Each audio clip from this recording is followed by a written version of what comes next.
Hi, I'm Jeff, and welcome to another one of my videos where I take a look at all the new comic books coming out on either July 4th or 5th, 2023, and I ask myself the question, what one new comic book would I buy this week if I could buy just one book? Happy 4th of July to all of you out there. I want to address real fast the fact that in the past few videos I've been talking about how I want to make these videos shorter, and I've been failing at that. I will continue to fail at that today because there is a lot to talk about, but I'm going to do my best to keep my commentary to a minimum so that you have the information you need and that your time isn't wasted. Let's go ahead and get into the content of this video first by taking a look back at my pick from 2 weeks ago, which was The Incredible Hulk, issue number 1, and the question remains, was it a worthy and worthwhile pick to be my just one book pick of the week? The answer is yeah, I'd say it was. I liked it. I read it. I enjoyed the read.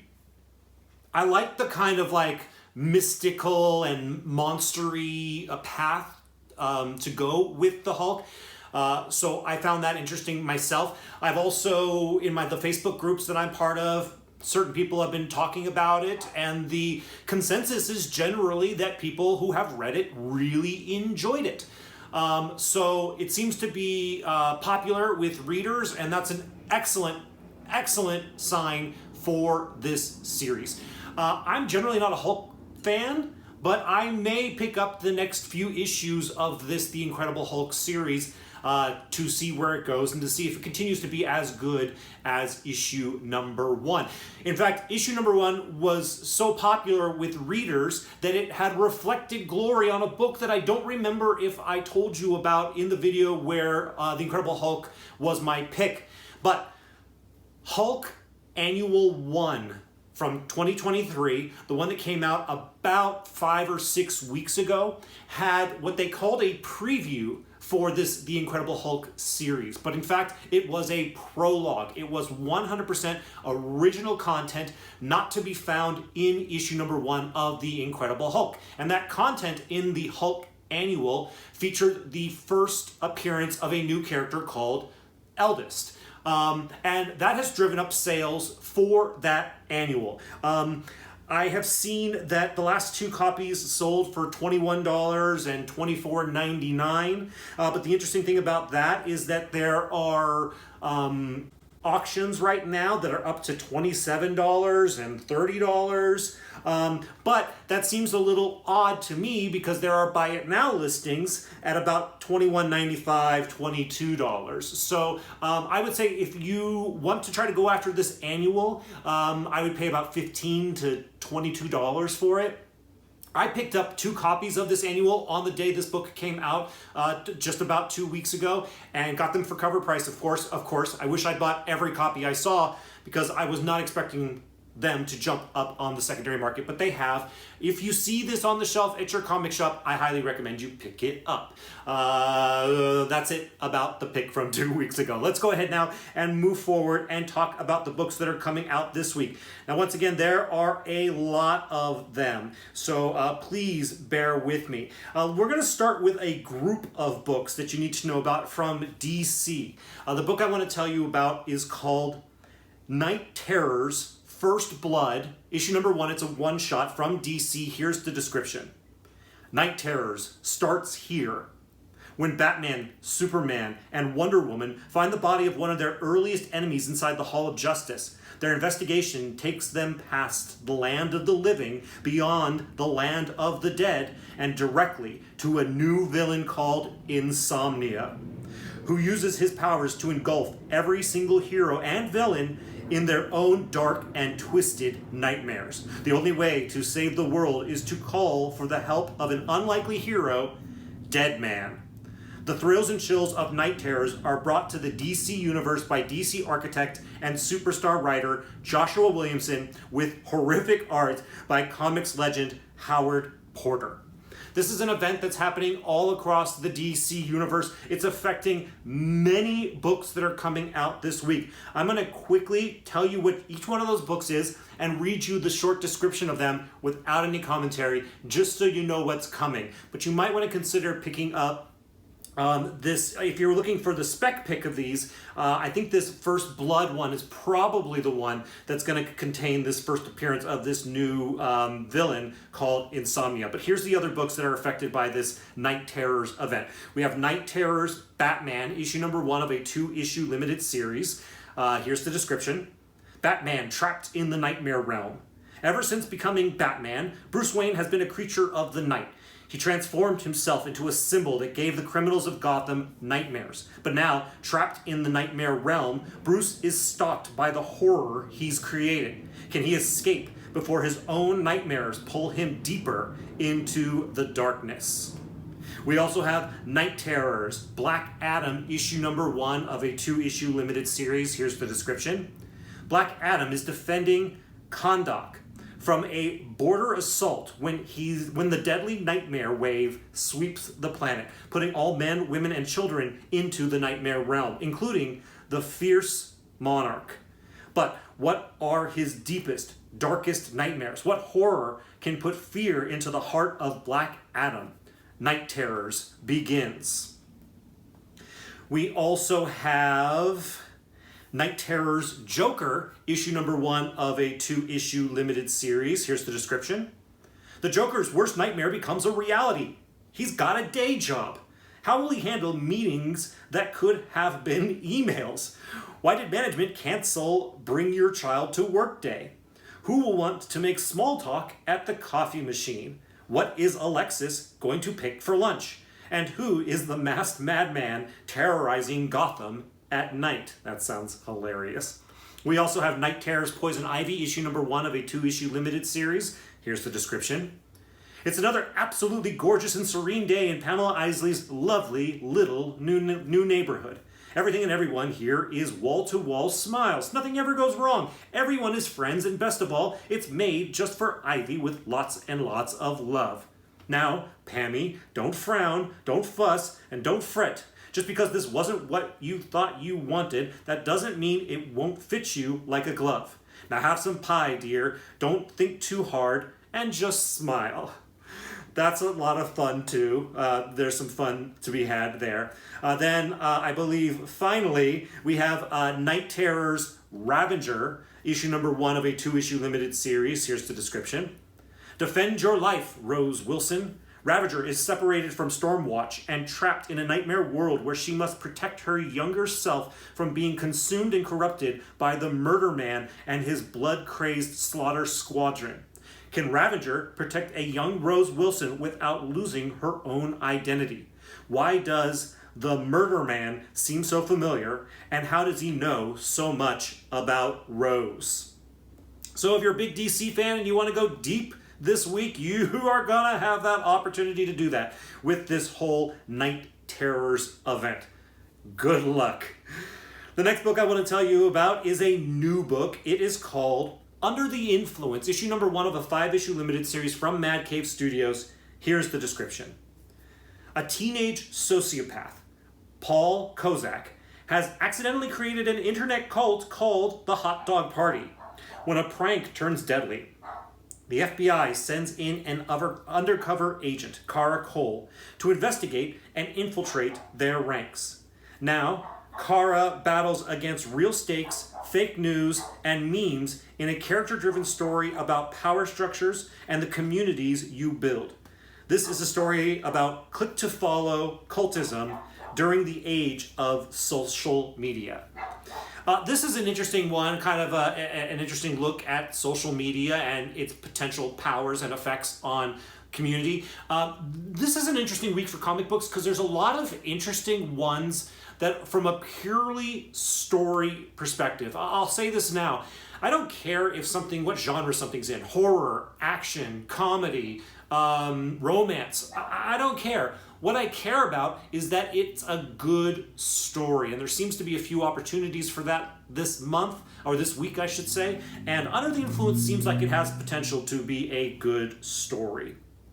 We also have Hairball, issue number 4 of a 4-issue limited series coming out this week. I'm not going to read the description. I only mention it to you because I've been pulling it I'm enjoying it. I like Matt Kint. It's an interesting little story that's not for everybody, but I like it, so I will be reading its conclusion this upcoming week.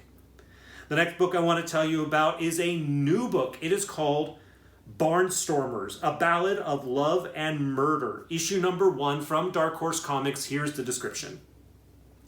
It's 1918, the early days of the barnstorming era, when pilots competed against each other by performing deadlier and more wondrous feats as we've never seen it before. Pilot John Barron is back from the front lines of the war where he was injured. At 18 years old, he's an adventurer who lives his life traveling from town to town in his plane, entertaining folks across the country, most of whom have never seen a car, let alone a plane. His world changes when he meets Helen, a young woman who shares his passion for aviation and adventure. They become a traveling act, flying from town to town, delighting folks with their antics. Helen even becomes John's wing walker, climbing out on the wing of the plane mid-flight to perform death-defying acrobatics. Along the way, they bond, confessing their secrets, and begin a romance in this lush, character-driven series that explores the early days of aviation and the evolving relationship and romance between two young pilots. As I mentioned in the last one, this is a good week for stories, and this seems like it could be a really good story. Now, might be thinking to yourself, Jeff, I'm not particularly interested in a romance story about the early days of aviation. I don't blame you. I understand that reservation. I had that a little bit as well. But I am going to pick up this book this week, 100%. And a lot of that is because not only does the story sound like interesting, but it's especially interesting to me in the hands of the creators of this book. And those creators are writer Scott Snyder, who is awesome and well established, and artist Tula Lotay, who is also awesome and well established. So when you have such a great writer and a great artist, I'm going to have a lot of optimism for the strength of the story. So this was a book I wasn't going to pick up until I started doing research for this video, but after I did my research, I'm absolutely going to pick up this book this week. The next book I want to tell you about is X-Men Before the Fall, The Sinister Four, issue number 1 from Marvel Comics. Here's the description. Fall of X is coming. As the 19th century drew to a close, the dying Nathaniel Essex unleashed 4 clones of himself into the world. They've been haunting it ever since while lurking in the shadows. We know what Sinister has been up to. What about the others? In this issue, we delve into their past and discover their latest atrocity when they start to date. Mr. Sinister is an awesome villain, and part of what's most interesting about him is the fact that he cloned himself, that he is one of a handful of clones. We don't know much about the clones. This is going to give us a look into the nature of some of Mr. Sinister's clones. That's interesting enough in and of itself, but this is also coming from writer Kieran Gillen, who is a very, very good writer. So from a very, very good writer, a very, very good story topic, I'm optimistic about how good this issue might be. The next book I'm going to tell you about, I'm not going to read the description. Oh, you know what? I am going to read the description. It's Star Wars, issue number 36 from Marvel Comics. Here's the description. Disaster looms for the Rebel Alliance. With the discovery that the Empire is building a second Death Star, the rebels are on the verge of despair. But Leia Organa has devised an impossible mission to remind both the rebels and the galaxy how to hope. It's the Falcon's time to shine as the fastest hunk of junk in the galaxy flies into the belly of the beast. I mention Star Wars every time it comes out because I buy it every time it comes out. I think it's a great series written by Charles Soule. There's been spec potential there over and over and over and over again. So reading potential, spec potential, I'm enjoying it a lot, so I mention it to all of you. The next book I want to mention to you is a new book. It is called Captain Marvel Dark Tempest, issue number 1 of a 5-issue limited series from Marvel Comics. Here's the description. Earth's mightiest. After facing off against the Brood with the X-Men and losing someone she holds dear, Carol Danvers needs a break. She's not about to get it now. A slinky new cosmic threat comes for Earth's mightiest, and they know just who to recruit to really wreck Carol's world. A surprise legacy villain. Join industry legend Anne Nocienti and artist Paolo Villanelli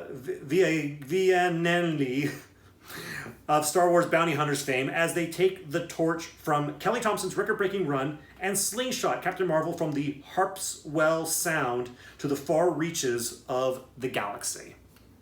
Okay, so what seems like 2 or 3 weeks ago I mentioned that the Captain Marvel series was ending and I did not know what the future for Captain Marvel held. Well, now I do. We're immediately into this limited series, this 5-issue limited series. And then I believe later this year in like September or October or something like that, we are getting a new ongoing series from Captain Marvel. So for those of you that may have feared that they were not going to get their Captain Marvel fix, fear not. You're going to get plenty of it. The end of the last Captain Marvel series is not the end of Captain Marvel in comic books. This sounds interesting, but what's really interesting about this is the covers. I don't know if you've been paying attention while I'm talking. I hope you have. I'm sure you have been. The covers for this are really, really good. So that in and of itself makes it interesting to me and potentially interesting to you. The next book I want to mention to you is not a new book. It is Captain America issue 750 from Marvel Comics. Here's the description. Special issue 750. The Captains America mourn their fallen. After the harrowing events of Captain America Cold War, the Captains America return home to mourn their fallen and strive to honor the power of legacy. Plus the secret origin of Sam Wilson's new shield revealed and a bold new direction for Sharon Carter.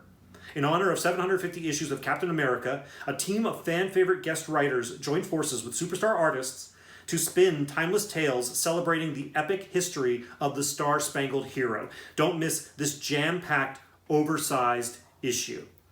Okay, well, that's everything you needed to know right there. This is a 750th issue anniversary celebration. If you're a fan of the Cap, you might want to go ahead and pick this guy up. The next book I want to mention to you is Once Upon a Time at the End of the World, issue number 7 from Boom Studios. I'm not going to read the description. I mentioned it to you because I have been reading it. I've been really enjoying it, and I will be buying it this week. I wasn't so sure. This is the second issue in the second story arc. I wasn't so sure how I was going to like the second story arc, but it's very different. We're now, in the first story arc, they were like teenagers. Now they're like in their 20s, I'd say. And their behaviors are different because they're older people now. But the story is still very, very interesting to me. Jason Aaron, writer of this, is doing a great job with it. I'm very interested to know what happens with these characters, so I am continuing to read it. The next book I want to mention to you is a new book. It is called Weird Work, issue number 1 of a 4-issue limited series from Image Comics. Here's the description. Legendary British artist Shaky Kane and writer Jordan Thomas are your guides through the corrupt, seedy streets of Stellar City in their new miniseries. The hard-boiled noir of LA Confidential mixes with the bright, alien-filled worlds of Futurama in this crime epic. Following months of gang shootings, Detective Ovra Sauce is paired with a new partner on a triple homicide. But what were a billionaire's assistant, a hood-turned-cult leader, and Sauce's former partner doing in that warehouse? This isn't as interesting as a lot of the other books that are coming out this week, but it is still interesting enough that I wanted to make sure it was on your radar. Another quick thing that I want to make sure is on your radar is, you all know I'm a big World Tree fan. Oh, I have a comment, I forget from whom. I'm going to be responding to that comment very soon. I was very glad that you left that comment. I want to talk to you more about it. Stand by for my reply to it. But I'm a fan of World Tree. World Tree issue number 1, the 3rd print, is coming out this week. The print run of it is probably going to be extremely low. So if you're speccing on World Tree at all, I might consider picking up at least a copy of that. In addition, this week we have Torrent, issue number 5 coming out. This is from Image Comics. Here's the description. End of story arc. Michelle Metcalf has lost everything, including her powers. But a hero who has lost it all is a hero with nothing left to lose. This climactic ending to Torrent's critically acclaimed first arc ends in a way you won't expect and we'll be talking about for months to come. I mentioned this one because I've been reading it and that I have been really enjoying it. There is no scheduled issue number 6 right now. I don't know if this will be the end or if there will be more to come. I hope there is because I've really been enjoying it. Those are all my honorable mentions. It's now time for me to tell you about the one book that I would buy this week if I could buy just one book. And that book is Swan Songs. Issue number 1 from Image Comics. Here's the description. W. Maxwell Prince continues his weird, winning one-shot formula with this all-new multi-artist project that explores the way things end, and also how they never really do. Swan Songs comprises stories about endings, the end of the world, the end of a marriage, the end of a sentence, the end of the world, which I suppose one might consider the beginning of a new world. And along for the terminal ride are some of comics' best and brightest artists. The first apocalyptic issue, The End of the World, is drawn by none other than the Department of Truth's Martin Simmons. Future artists for future endings include Casper Wingard and Felipe Andrade, with more to be announced. All things come to a close. These are the Swan Songs. So, as you all know, I'm a big James Tynion IV fan, and therefore I'm also a big Martin Simmons fan. So when I see that Martin Simmons is doing art in a book, I'm curious and interested. When that book is being written by a very strong writer in the form of W. Maxwell Prince, well, now you have yourself a just one book pick of the week. I was not a reader, have not been a reader of Ice Cream Man. I read Ha Ha, but I have not read Ice Cream Man. But I have heard nothing but good things about people's experiences with Ice Cream Man. And I enjoyed very much the stories in Ha Ha. So I expect more great stories from W. Maxwell Prince. And, you figure that with a new ongoing, you're going to want to start off putting your best foot forward. So you would think that this first story is possibly the best of the stories and definitely the best at establishing the theme of this Swan Songs book. So this was a book that I was not planning on buying. It's on my radar after doing research for this video. I was like, you know what? When I think about everything that I'm pulling this week and everything that I researched and everything I've talked about in this video, this is the one that's most exciting to me. A standalone, single issue by a fantastic writer and a fantastic artist. What more could you want? And that is why Swan Songs, issue number 1, is my just one book pick of the week. Wow, that was a lot of books I just talked about. I can't wait to see how long this video is. It felt pretty fast. I hope it felt fast to you as well. If you like this video and you like this content, likes are very much appreciated by me. And if you haven't already subscribed, I invite you to go ahead and do so now. Thank you so much for watching this video. I'll see you in the next one.